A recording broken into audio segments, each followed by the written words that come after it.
Hello guys, welcome to dynamic tutorial services YouTube channel. इस video में हम लोग बात करेंगे क्लास 12 का कॉमर्स स्ट्रीम का सबसे खतरनाक सब्जेक्ट बिजनेस स्टडीज का कौन कौन सा टॉपिक सिलेबस से हटा दिया गया है। इस सब्जेक्ट से बहुत सारे स्टूडेंट डरते हैं क्योंकि यहाँ पे अच्छा स्कोर करना बहुत ही मुश्किल है, क्योंकि बहुत ही डिटेल में स्टडी करना पड़ता है। ठीक है, तो स्टार्ट करते हैं। यहाँ बिजनेस स्टडीज का दो पार्ट है। पार्ट ये हो गया principle and function of management, यहाँ पे टोटली मैनेजमेंट से रिलेटेड क्वेश्चन मिलेगा। और पार्ट बी हो गया बिजनेस फाइनेंस एंड मार्केटिंग। ठीक है, पार्ट ए का पहला चैप्टर हो गया nature and significance of management. इसमें से लेवल्स ऑफ मैनेजमेंट का जो टॉपिक है, ठीक है, टॉप मिडिल और सुपरवाइजरी लेवल या लोअर लेवल जो होता है वो सब टोटल टॉपिक हटा दिया गया है। ठीक है, इन सब का मीनिंग, फीचर्स, डिफरेंस, फंक्शन पूछता था, सब टोटली यहाँ से हटा दिया गया। ठीक है, मेन क्वेश्चन है मैनेजमेंट का मीनिंग, ऑब्जेक्टिव इंपॉर्टेंस। दूसरा हो गया मैनेजमेंट को आर्ट साइंस क्यों बोला जाता है। ठीक है, तीसरा मैनेजमेंट का अलग अलग टाइप का फंक्शन, उसके बाद कोऑर्डिनेशन का नेचर क्या है, इंपॉर्टेंस क्या है। ठीक है, चैप्टर 2 इसमें हम लोग का मेन टॉपिक है पहला प्रिंसिपल ऑफ मैनेजमेंट का मीनिंग, नेचर एंड सिग्निफिकेंस। और दूसरा हेनरी फेल का जो 14 प्रिंसिपल ऑफ मैनेजमेंट है उसको तो अच्छे से करके जाना है। इस बार उसमें से शॉर्ट या लॉन्ग क्वेश्चन जरूर आएगा। ठीक है, उसके बाद Taylor's scientific management, scientific management का meaning, features, advantage and limitation पढ़ के जाना है। साइंटिफिक मैनेजमेंट का टेक्निक्स पहले पूछता था, पास्ट एग्जाम में हर साल आता था, उस टेक्निक को यहाँ से हटा दिया गया है। ठीक है, और साथ ही फेलर्स एंड टेलर का जो कॉन्सेप्ट है उसमें डिफरेंसेस क्या है ये आप लोगों को पढ़ के जाना है। ठीक है, unit 3 business environment. Business environment का पहला टॉपिक हो गया meaning and importance, dimension of business environment, क्या economical, social, technological, political business environment के ऊपर हम लोग को पढ़ के जाना है। उसके बाद बिजनेस इन्वायरमेंट का जो एलपीजी मॉडल टॉपिक है, ठीक है, liberalisation, privatisation and globalisation. Privatisation, globalisation syllabus से हटा दिया गया है, सिर्फ आप लोग को लिबरलाइजेशन पढ़ना है, उसका मीनिंग, इंपॉर्टेंस एंड लिमिटेशन पढ़ेंगे। ठीक है, ये हो गया यूनिट 3। यूनिट 4 में जबरदस्त रिडक्शन हुआ है।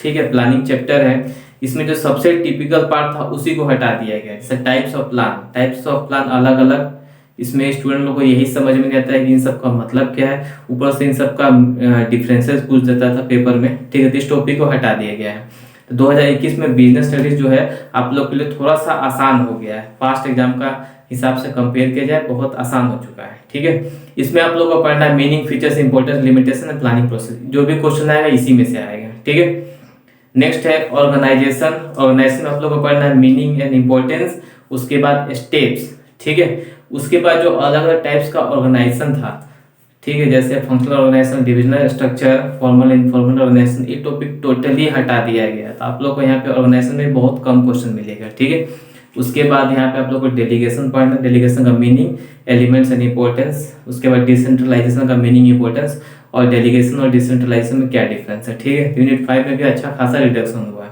नेक्स्ट है यूनिट नंबर 6 स्टाफिंग।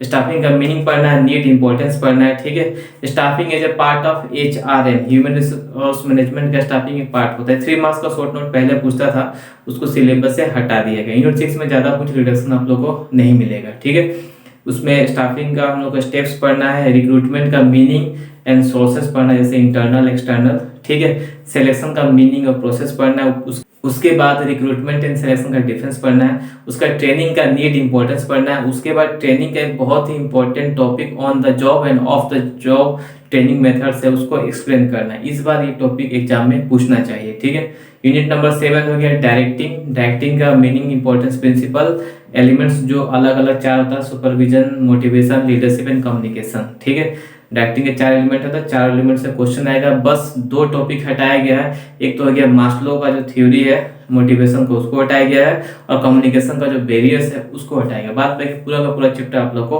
पढ़ना है, बहुत ही लेंथी चैप्टर है, बहुत सारा क्वेश्चन है इसमें। ठीक है, यूनिट नंबर 8 हो गया आखिरी चैप्टर मैनेजमेंट से कंट्रोलिंग। कंट्रोलिंग में आप लोग को सिर्फ मीनिंग और इंपॉर्टेंस पढ़ना और स्टेप पढ़ना है। ठीक है, बाद बाकी प्लानिंग और कंट्रोलिंग का रिलेशनशिप, मतलब रिलेशनशिप और साथ साथ डिफरेंस भी ये पास्ट एग्जाम में पूछता था, वो आप लोगों को नहीं पढ़ना है। और टेक्निक्स ऑफ कंट्रोलिंग, कंट्रोलिंग का टेक्निक्स का ऊपर एक क्वेश्चन पास्ट एग्जाम में हमेशा आया हुआ है, उसको सिलेबस से हटा दिया गया है। ठीक है, ये तो हो गया पार्ट ए में कौन कौन सा इंपॉर्टेंट टॉपिक है, कौन कौन सा टॉपिक डिलीट किया गया है। अब बढ़ते हैं पार्ट बी। टोटल 4 चैप्टर है यहाँ पे। पहला हो गया बिजनेस फाइनेंस। ठीक है, बिजनेस फाइनेंस को हम लोग फाइनेंशियल मैनेजमेंट भी बोलते हैं। अब यहाँ पे बिजनेस फाइनेंस का मीनिंग इंपॉर्टेंस जो था पहला टॉपिक उसी को हटा दिया गया। ठीक है, पढ़ना है आप लोग यहाँ पे मेनली फाइनेंशियल प्लानिंग, उसका मीनिंग इंपॉर्टेंस, उसके बाद फिक्स्ड एंड वर्किंग कैपिटल उन सब का मीनिंग पढ़ना है, factors affecting fixed and working capital, और साथ ही फिक्स्ड और वर्किंग कैपिटल का डिफरेंस पढ़ना है। ठीक है, यूनिट नंबर 10 पे बढ़ते हैं, पार्ट बी का दूसरा चैप्टर फाइनेंशियल मार्केट। सेम यही चैप्टर बैंकिंग में भी है, तो जिनका बैंकिंग है उनके लिए आसान है, बैंकिंग अच्छा से पढ़ोगे तो बिजनेस स्टडीज का भी काम हो जाएगा। ठीक है, इसमें हम लोग को फाइनेंशियल मार्केट का मीनिंग पढ़ना, उसका दो type, money market, capital market, उन सब का मीनिंग, फीचर्स, इंपॉर्टेंस पढ़ना, साथ ही इंस्ट्रूमेंट पढ़ना है। कैपिटल मार्केट और मनी मार्केट का इंस्ट्रूमेंट क्या है, कि मनी मार्केट जो होता है शॉर्ट टर्म मार्केट होता है, और कैपिटल मार्केट क्या हो गया, लॉन्ग टर्म फंड मार्केट होता है। ठीक है, इसके बाद स्टॉक एक्सचेंज का मीनिंग एंड फंक्शन पढ़ना है। उसके बाद सेबी का जो ऑब्जेक्टिव का क्वेश्चन था जो हर साल पहले पूछता था उसको हटा दिया गया है, लेकिन सेबी का फंक्शंस नहीं हटाएगा, सेबी का फंक्शन आप लोग को पढ़ के जाना है। NSEI national stock exchange of India, इसका ऊपर क्वेश्चन पूछता था। OCTEI over the counter exchange of India, trading procedure सब हटा दिया गया है। ठीक है, इस चैप्टर में आप लोग को मेन ध्यान रखना है सेबी का फंक्शन, स्टॉक एक्सचेंज का फंक्शन, जिसमें से एक हमको लगता है कि एग्जाम में जरूर आएगा। ठीक है, उसके बाद फाइनेंशियल मार्केट का जो अलग अलग टाइप है उन सबका मीनिंग, फीचर्स, इंस्ट्रूमेंट। ठीक है, नेक्स्ट है यूनिट नंबर 11 मार्केटिंग।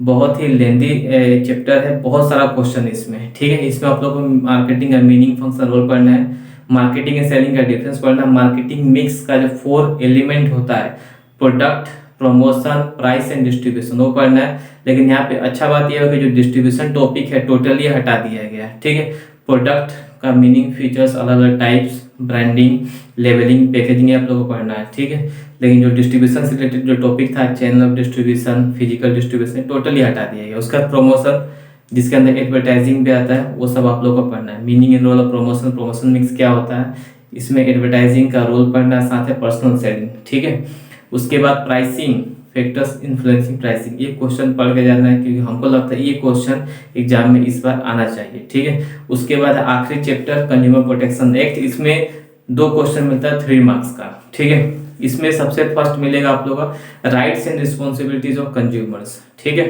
दूसरा आएगा importance of consumer protection act for consumers and for businessman. Next है ways and means of consumer protection, consumer protection कैसे कैसे किया जाता है, उसका अलग अलग मीन्स, जैसे कंज्यूमर अवेयरनेस का ऊपर कुछ क्वेश्चन पूछ सकता है। इसके बाद हम लोग रोल ऑफ कंज्यूमर अवेयरनेस हटा दिया गया है, और जो 3 लेवल होता है, district level, state level, national level, वो सबसे रिलेटेड टॉपिक भी सिलेबस से हटा दिया गया। मेनली आप लोगों को पढ़ना है कंज्यूमर प्रोटेक्शन एक्ट का फीचर्स, इंपॉर्टेंस, कंज्यूमर का राइट्स एंड रिस्पॉन्सिबिलिटीज, और कंज्यूमर प्रोटेक्शन को कैसे इंप्रूव किया जाता है, कौन कौन सा एक्ट लगा है कंज्यूमर प्रोटेक्शन को इंप्रूव किया जाता है। ठीक है, तो ये तो हो गया बिजनेस स्टडीज का कौन कौन सा टॉपिक जो आप लोग को एग्जाम के लिए पढ़ के जाना है, कौन कौन सा टॉपिक जो सिलेबस से हटा दिया गया। ठीक है, वीडियो पसंद आए तो एक लाइक देना बिल्कुल भी ना भूलें, और हमारे चैनल से जुड़े रहे हैं। मिलते हैं अगले वीडियो में जहाँ पे कुछ और इंपॉर्टेंट टॉपिक को हम लोग डिस्कस करेंगे।